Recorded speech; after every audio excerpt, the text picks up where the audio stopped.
nos alegramos por isso. Abra sua Bíblia em Juízes capítulo 1. Juízes capítulo 1. E quero também parabenizar todas essas mamães que estão envolvidas aí no trabalho de crianças e adolescentes. Ontem a irmã Marcelene falou que são muitos casais, muitas mães que estão ombreando com ela. E também com a pastora Sara, né? Eu estou vendo um mover dessas mulheres, né? Que estão trabalhando, estão investindo no reino e também investindo nas crianças e adolescentes. Que Deus os abençoe, continue assim. Juízes capítulo 1, versículo 4 até o versículo 7.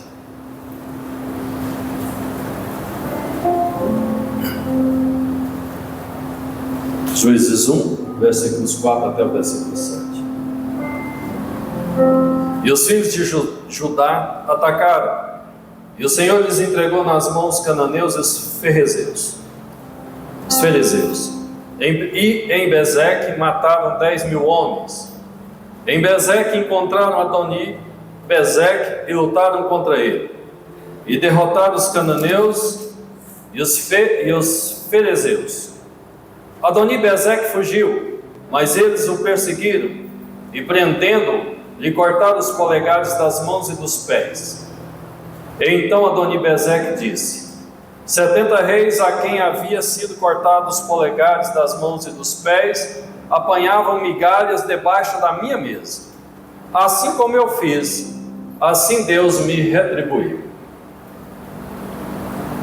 Eu quero nessa noite ministrar uma palavra a você a respeito desse personagem, Adoni Bezeque, o ladrão de talentos.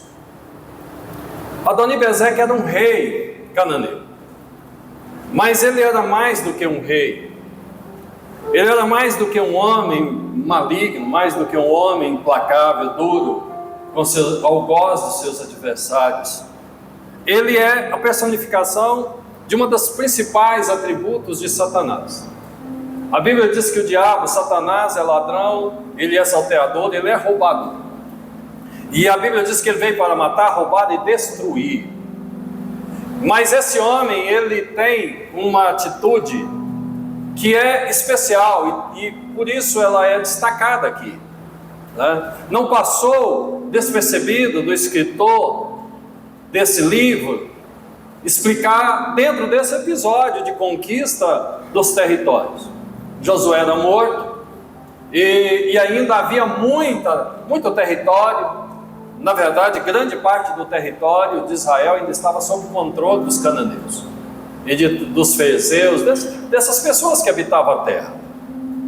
E nessa cidade de Bezeque estava esse homem, e ele tinha uma atitude muito estranha, porque ele matava as pessoas, mas aos mais nobres, os reis, ele não matava. Ele tirava os polegares das mãos e dos pés. Ele tirava dessas pessoas e trazia para o seu palácio. E essas pessoas então passavam a viver ali dentro do palácio dele, e ele diz que viviam de migalhas. Então esse homem, ele não tira a vida destas pessoas, mas ele tira algo mais importante. Ele rouba talento das pessoas. Talvez você não ainda tenha noção do significado daquilo que ele fazia quando ele arrancava os dedos das mãos e dos pés. Tenta trabalhar ou tenta fazer atividades até mesmo das mais simples sem o dedo, sem o polegar. Imagina que você não tem seu dedo polegar, pastor Ricardo, e pega a sua caneta de professor do seu giz e tenta escrever no quadro. Um ato muito simples, né? Pegar um giz e escrever, mas tenta fazer isso sem o dedo polegar. Tenta, por exemplo, escovar os dentes ou manusear o prato, uma colher, sem o dedo polegar. Mas não somente de uma das mãos, mas das duas mãos. Então, quando ele tirava o dedo das mãos das pessoas, arrancava isso, ele estava roubando da pessoa os talentos, a atitude, ele estava roubando a vitalidade, a força. E ele tirava também os dedos polegares dos pés. Então ele tirava o equilíbrio. Um homem, ele era medido pela sua capacidade de defender a sua casa, de empunhar uma espada, de se posicionar para enfrentar alguém que tentasse invadir a sua propriedade, a sua casa. Mas era impossível alguém fazer isso sem os dedões, sem os polegares. Ele não conseguiria empunhar uma espada, por exemplo. Não conseguiria segurar uma espada. Não haveria força nas suas mãos. Não haveria destreza. Se ele fosse um arqueiro, ele não conseguiria esticar um arco ou atirar uma flecha. Mas se isso não fosse por demais maligno, doloroso, ele ainda trazia essas pessoas para dentro do seu próprio palácio e colocava eles aonde ele comia, se alimentava e mantinha eles ali. Ele não os alimentava tanto, mas também não alimentava tão pouco que eles viessem a morrer, a desfalecer. Então eles comiam migalhas debaixo da mesa dele.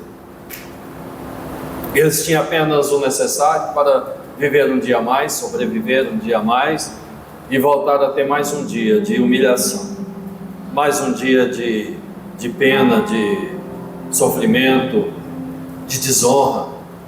Esses homens eram reis e ele disse que tinham deles 70 debaixo da sua mesa. A mesa daquele homem não tinha tantos assentos, talvez, para honrar as pessoas, mas ele tinha muito espaço debaixo da sua mesa para desonra, para humilhação.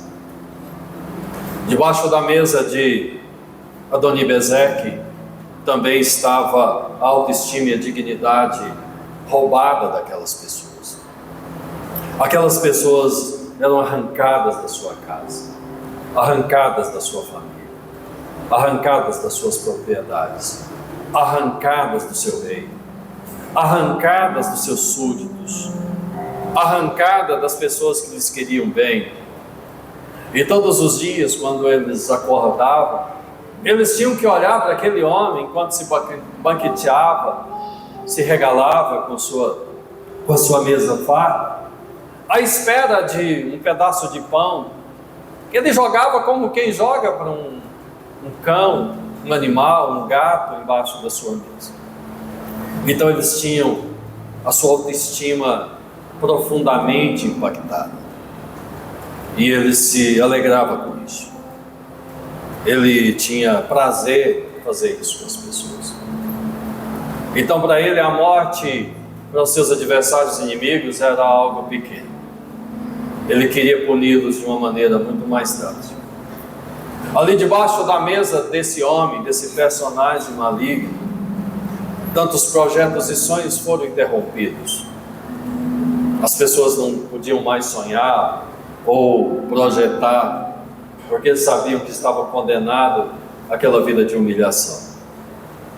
Sabe, queridos, essa entidade maligna, ele está presente, ele é um ser espiritual. Ele tem um paralelo num ser espiritual, que é o roubador de talentos, que é o roubador da autoestima, da dignidade, dos projetos e dos sonhos. Muitas vezes nós, na nossa caminhada, em algum momento nós sentimos que fomos feridos, que fomos alijados de alguma forma, que foi arrancado de nós uma capacidade, que foi arrancado de nós uma potencialidade. Talvez você tenha se sentido assim em algum momento, em algum instante, algo aconteceu, algo tirou você da posição, algo tirou você do caminho, te arrancou de dentro da sua casa. Jesus conta a história de um pai que tinha 2 filhos. E quando a gente olha para a história daqueles 2 filhos, um mais velho e um mais jovem, o mais jovem é chamado de gastador, do filho que que deseja sair de dentro da casa do pai para ir para uma terra distante. E depois que ele passa muito tempo ali, perde tudo que ele tinha.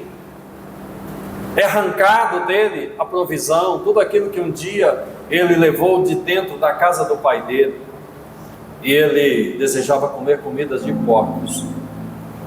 E a Bíblia diz que ele, olhando para aquela situação, ele decide voltar para a casa do pai. Aquele era o pródigo. Mas dentro da casa do pai ficou o seu irmão mais velho. E nós percebemos também que aquele rapaz estava alijado dos seus polegares. Porque mesmo dentro da casa de um pai rico, dentro da casa de um pai que tinha tudo, que tinha novilho, que tinha gado, ovelhas e bois em abundância, aquele rapaz continuava vivendo como se fosse pobre, como se nada tivesse, amargurado, ressentido contra o próprio pai. E um dia ele diz: pai, eu te sirvo e o senhor nunca me deu nada para que eu pudesse me alegrar, nem mesmo um cabrito. E o pai diz: filho, tudo que é meu é teu, por que você não se serviu?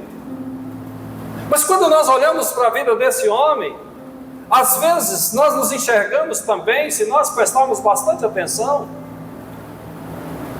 porque Deus nos dotou de capacidades, Deus nos premiou com uma vida, mas muitas vezes nós nos perdemos, e nos perdemos no ministério de Adoni-Bezek, que alija, que arranca a capacidade de se nutrir, de se prover. E tem muita gente assim, se sentindo vazio, se sentindo seco, se sentindo desprovido. A diferença não está na estrutura, a diferença está no espiritual, a diferença está naquilo que nós entendemos que somos. Todos aqueles que são alijados na sua capacidade, alijados na sua autoestima, na sua dignidade, especialmente no caráter espiritual, se sentem assim. Davi vai ao acampamento de Israel, e lá estava o rei de Israel, Saul. Lá estava o exército de Israel, que Davi diz assim: olha, aqui está o exército de Deus vivo. Davi era um adolescente, era um jovem, um rapaz muito novo, e ele enxerga essa realidade com tanta clareza. Mas Saul não entendia assim. Saul era um homem maduro, Saul era rei, Saul tinha unção para ser rei em Israel e não conseguia enxergar isso, queridos. Ele não conseguia se ver como um homem, como um líder, como um capitão dos exércitos de Israel. Os seus irmãos também não conseguiam se enxergar assim. E todas as vezes que alguém é alijado nos seus projetos, nos seus sonhos, na sua dignidade, ele também passa a propagar isso. Ele também passa a olhar para as outras pessoas da mesma maneira. E os irmãos de Davi também eram homens alijados dos seus polegares, da sua autoestima, também do seu talento, não se enxergava como parte do exército de Deus vivo, e por isso mesmo eles começam a se irritar com Davi, porque eles perceberam que Davi estava disposto a enfrentar aquele gigante, e eles começaram a perseguir e começaram a falar coisas aos ouvidos de Davi: eu sei da tua maldade, eu sei da sua perversidade. É muito triste quando aquelas pessoas se encontram debaixo da mesa desse ser maligno que rouba deles a capacidade, os talentos. Porque quando ele se vê nessa situação, então a amargura entra nos seus corações. Moisés escolhe 12 homens. A Bíblia diz que eram 12 príncipes.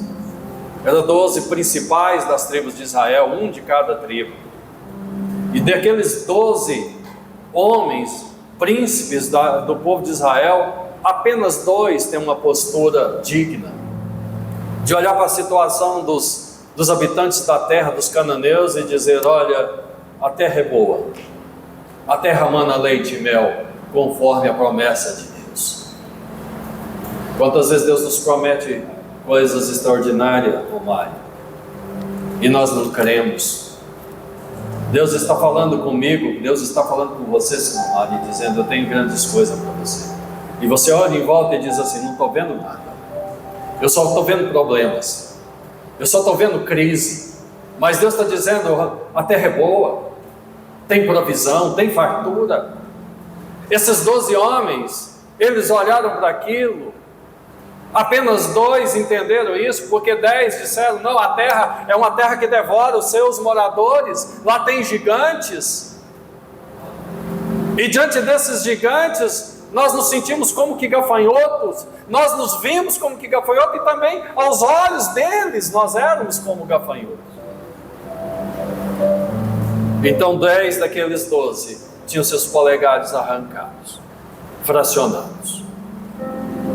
Não sei em qual momento da vida deles, da história deles, provavelmente lá no Egito, foram feridos na sua autoestima, foram alijados e não acreditava mais numa solução de bênção.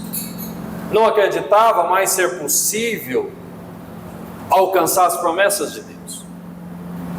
E é interessante que é o próprio Deus que estava prometendo. Era Deus que estava falando. Era Deus que tinha feito a promessa. E a palavra do Senhor diz que Deus é fiel para fazer cumprir a sua palavra. Amém? Nós nos levantamos todos os dias. E todos os dias nós precisamos de ter uma palavra de encorajamento. E essa palavra de encorajamento, ela vem do Espírito de Deus. E ela diz para nós: seja forte, seja corajoso, tenha bom ânimo. Mas sabe de uma coisa, queridos? Enquanto nós estamos debaixo da mesa desse personagem, desse Adoni-Bezek, nós não ouvimos mais. Sabe por quê? Porque nós estamos no lugar da humilhação. Enquanto nós não entendemos isso, enquanto nós não compreendemos isso, você pode dizer: pastor, mas como é que pode? Aqueles reis não podiam fazer o seu dedo crescer novamente, foram alijados para sempre, foram fracionados para sempre. Isso é verdade, mas eu estou dizendo a você, no caráter espiritual, Deus é capaz de fazer nos levantar, Deus é capaz de restaurar. E o ministério do Espírito no Filho de Deus, ele foi um ministério de restauração. E ele mostrou que um morto de 4 dias poderia voltar à vida. Ele fez andar pessoas que estavam aleijadas, que nasceram aleijadas, coxo, cegos de nascença, surdo. Ele restaurou a vista a cegos, ele fez com que leprosos tivessem a sua pele totalmente curada. Então não há nada que ele não possa fazer. Mas a pergunta é: como vencer esse inimigo? A primeira coisa que nós precisamos entender é reconhecer essa situação. Às vezes nós vamos vivendo a nossa vida e ela vai ficando cada vez mais escura, vai ficando cada vez mais difícil, nós vamos ficando cada vez mais apertados, nós vamos sendo empurrados cada vez mais para baixo, nós vamos sendo feridos cada vez mais na nossa confiança, na nossa fé, na nossa autoestima. E chega um momento que nós já não cremos em mais nada, não aceitamos que há nada de bom para nós. Olhamos para frente e lamentamos o passado, olhamos para trás, lamentamos o passado, olhamos para frente e não enxergamos nenhuma porta, nenhuma saída, porque estamos debaixo da mesa. A primeira coisa então é resgatar as promessas de Deus para a sua vida. Resgatar. Pastor, como é que eu faço isso? Aqui está. As promessas de Deus estão aqui. Abra esse livro, leia a palavra. Aqui tem a promessa de Deus. Aqui fala quem você é em Cristo Jesus. Aqui fala o que você pode e o que você não pode. Aqui fala onde é que você vai chegar, o que Deus tem para você. Mas deixa eu adiantar uma coisa aqui: é muito maior do que você pensa ou imagina. Porque o apóstolo Paulo diz que as coisas que nem olho viu e nem ouvido ouviu são coisas que Deus tem preparado para aqueles que amam o Senhor. São coisas extraordinárias. Comece a ler esta palavra com um inteiro coração de fé e vai dizendo: Espírito Santo, tudo aquilo que o Senhor conquistou para mim lá na cruz é meu direito, eu tomo posse disso. Começa a exercitar em fé, começa a declarar a palavra para a sua vida, diz: eu tomo posse desta palavra.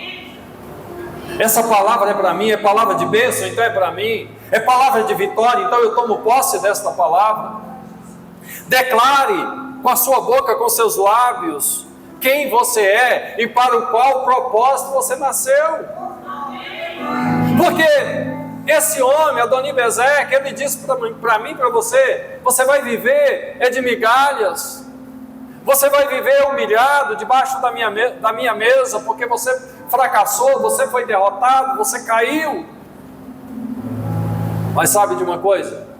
Chegou um dia que a tribo de Judá se levantou, entrou naquela cidade, combateu 10.000 soldados, venceu esses soldados, e como tal, todo grande valente é um covarde, ele fugiu.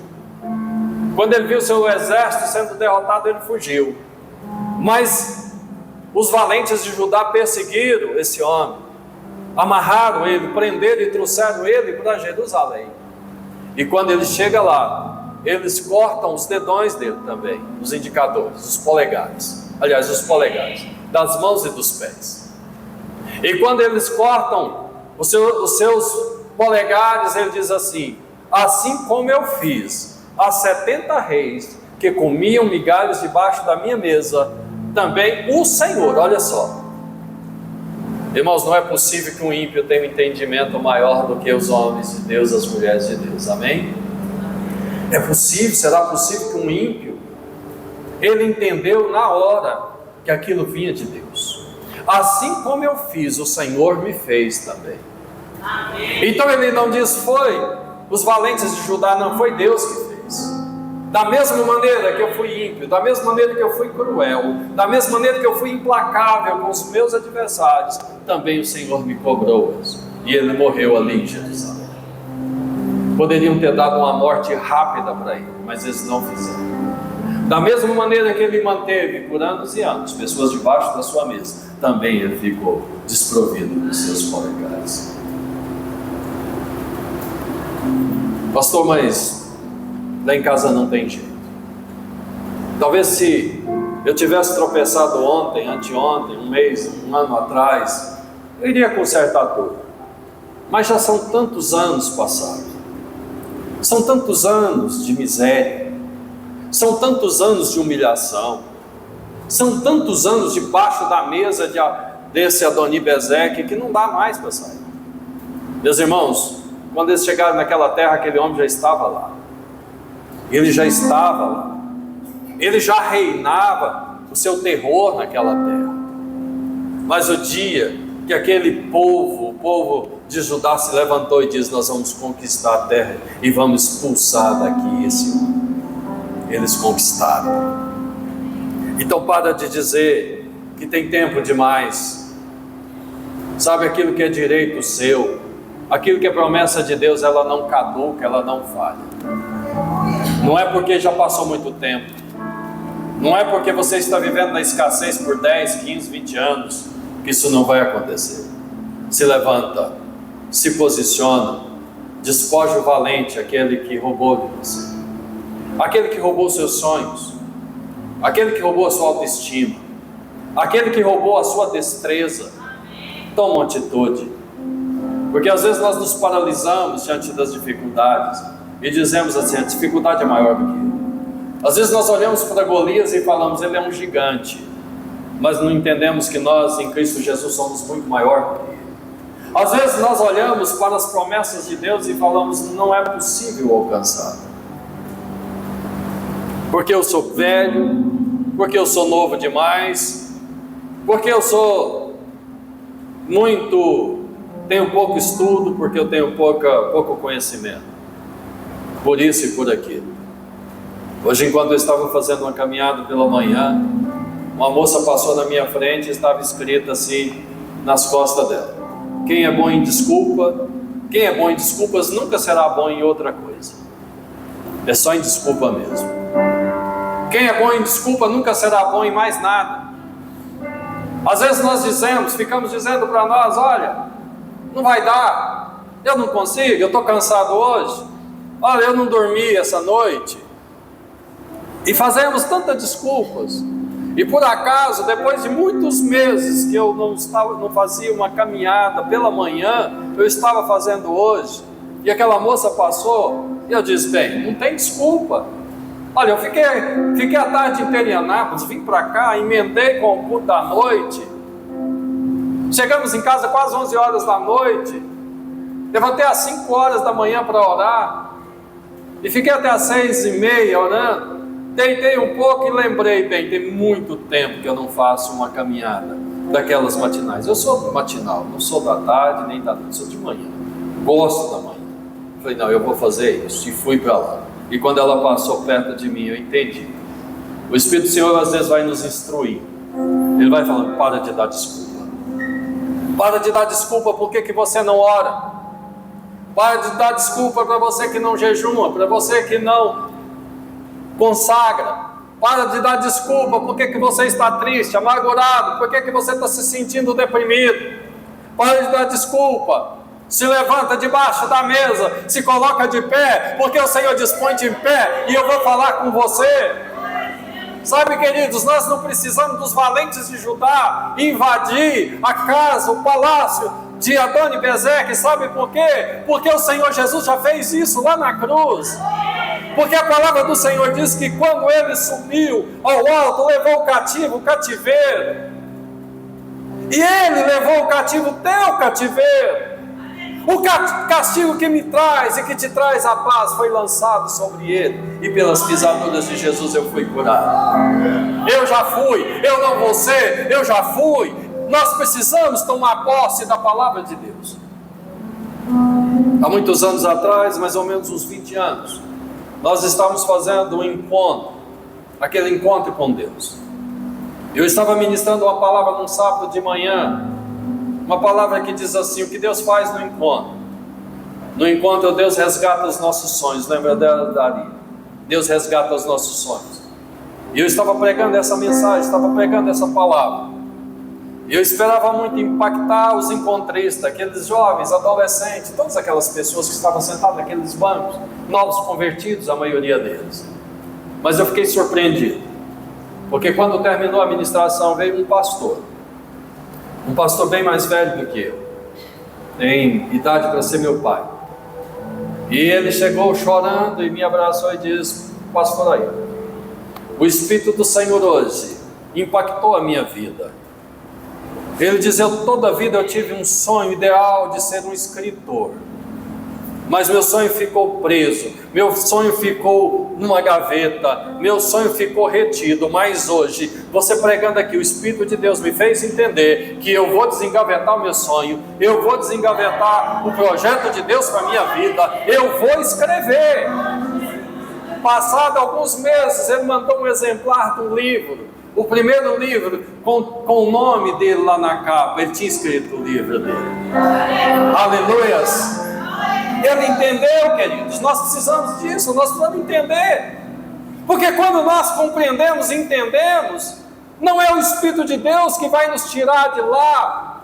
Quando nós não queremos, aquele rapaz, aquele homem, tinha dignidade, estava na casa do pai, tinha tudo, tinha fartura, mas vivia como pobre, porque ele não entendeu a posição dele.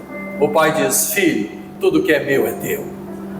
Entenda isso, tudo que é do pai é teu. Amém? Se coloque de pé nessa noite.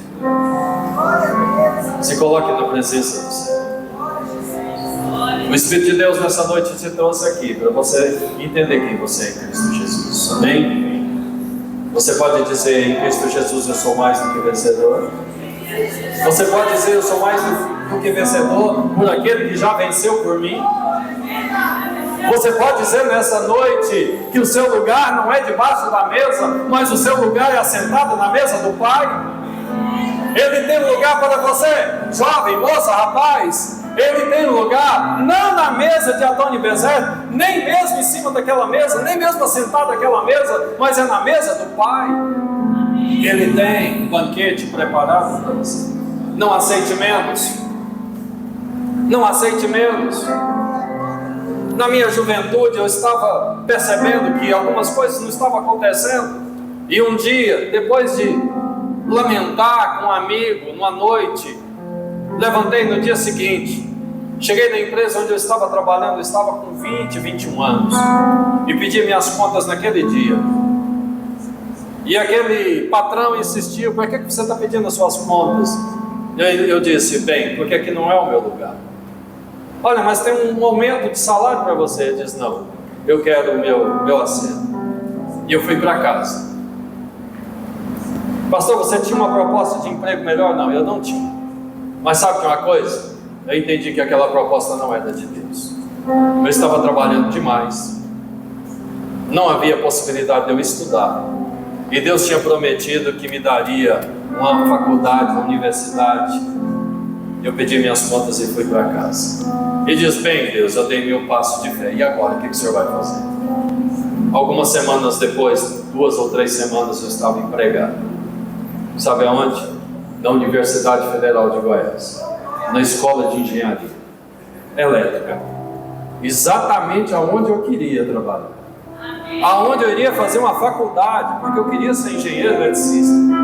Mas foi para lá que o Senhor abriu uma porta.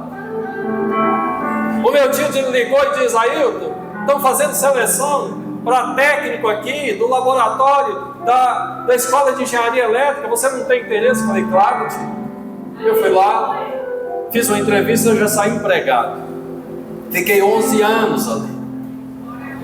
Naquele emprego eu fiz a minha faculdade. Naquele emprego eu casei. Naquele emprego eu fui pai dos meus 2 filhos, sustentei eles ali no começo da minha carreira. E saí de lá com um cargo melhor. Sabe, queridos, nós precisamos entender o que Deus tem para as nossas vidas. E precisamos andar em fé. Eu quero primeiramente convidar aqui à frente todas aquelas pessoas que querem fazer uma aliança com Jesus, recebendo Jesus como Senhor e Salvador. Então, para isso eu quero orar com você. E nessa oração, você que ainda não declarou o senhorio de Jesus, preste bem atenção aqui, todos vocês. Você que ainda não verbalizou a sua decisão, entregar a sua vida para Jesus, preste bem atenção, você vai verbalizar hoje. Você vai declarar Jesus como único, como o Senhor absoluto da sua vida, amém? E se você já fez, repete hoje, amanhã, quantas vezes você tiver a oportunidade. Mas se você fizer esta oração pela primeira vez, faça essa declaração de valor, amém? Feche os seus olhos, toda a igreja, e levanta as suas mãos em direção ao céu e repita-se comigo: Senhor Jesus, hoje eu decido entregar a minha vida ao Senhor. Senhor Jesus, eu te reconheço como único e suficiente Salvador da minha vida. Senhor Jesus, entra no meu coração, entra na minha vida, porque a partir de hoje eu renuncio toda aliança que eu fiz fora do Senhor, contra a palavra do Senhor, e te recebo como único e suficiente Salvador da minha alma. Tem alguém que fez pela primeira vez essa declaração? Levanta a sua mão. Levanta, quero conhecer. Pela primeira vez, você orou pela primeira vez, entregando a sua vida a Jesus? Tem?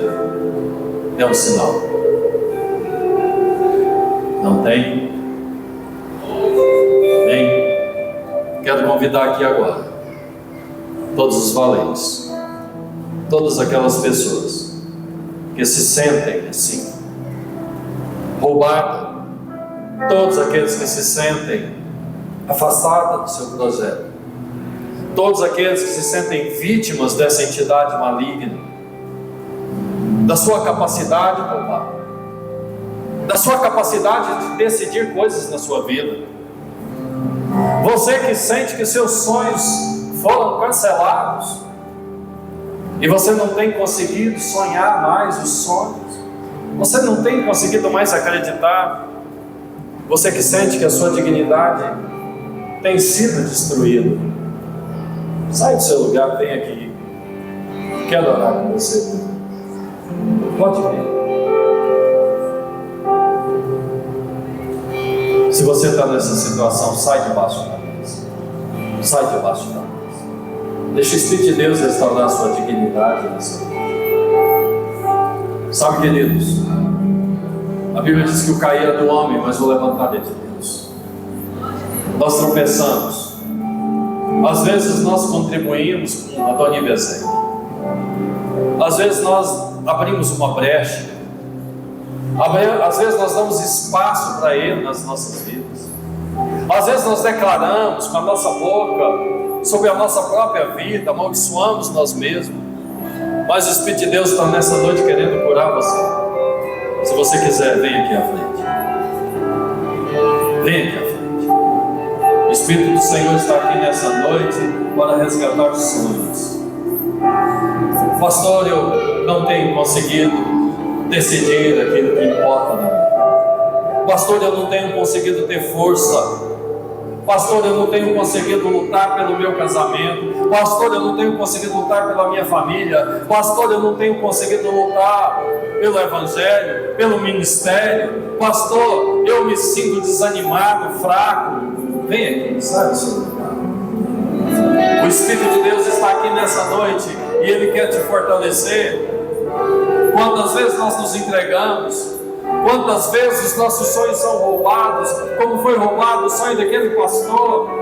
Quantas vezes nós sentimos que estamos prostrados, caídos, amarrados, e olhamos e dizemos, não há solução, não enxergamos solução nenhuma.